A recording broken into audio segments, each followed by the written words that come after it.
Welcome to my YouTube channel. Kindly like and subscribe. Nimrod is a biblical figure mentioned in the book of Genesis and books of Chronicles, the son of Cush and, therefore, a great-grandson of Noah. Nimrod was described as a king in the land of Shinar, Mesopotamia. The Bible states that he was a mighty hunter before the Lord and began to be mighty in the earth later. Extra-biblical traditions identified Nimrod as the ruler who commissioned the construction of the Tower of Babel.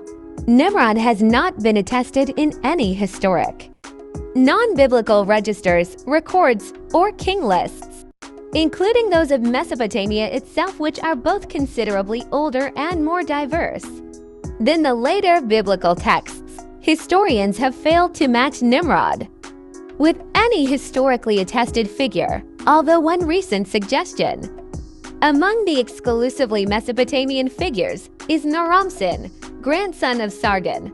The first biblical mention of Nimrod is in the Table of Nations.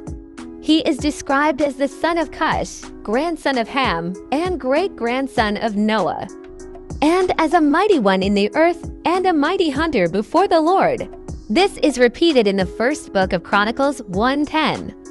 And the land of Nimrod, used as a synonym for Assyria or Mesopotamia, is mentioned in the book of Micah 5-6. And they shall waste the land of Assyria with the sword, and the land of Nimrod in the entrances thereof.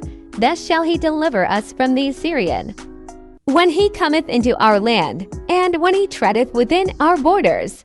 Genesis says that the beginning of his kingdom, Reshit Mamlakto, were the towns of Babel, Erech, Akkad, and Calneh in the land of Shinar, Mesopotamia. Gen 10:10.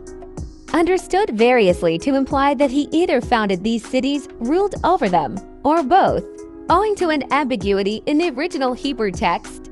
It is unclear whether it is he or Asher who additionally built Nineveh, Rezin, Rehoboth, and Caleb. Both interpretations are reflected in various English versions.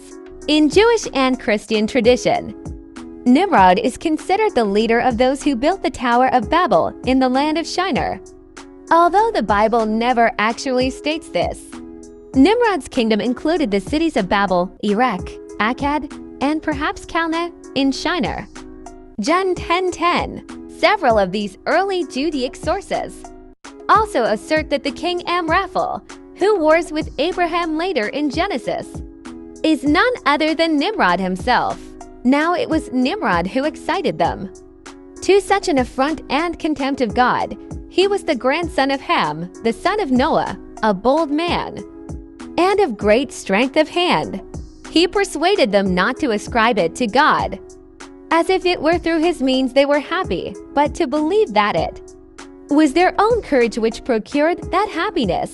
The Quran states, "Have you not considered him who had an argument with Abraham about his Lord, because God had given him the kingdom, he was prideful." Abraham says, "My Lord is he who gives life and causes death."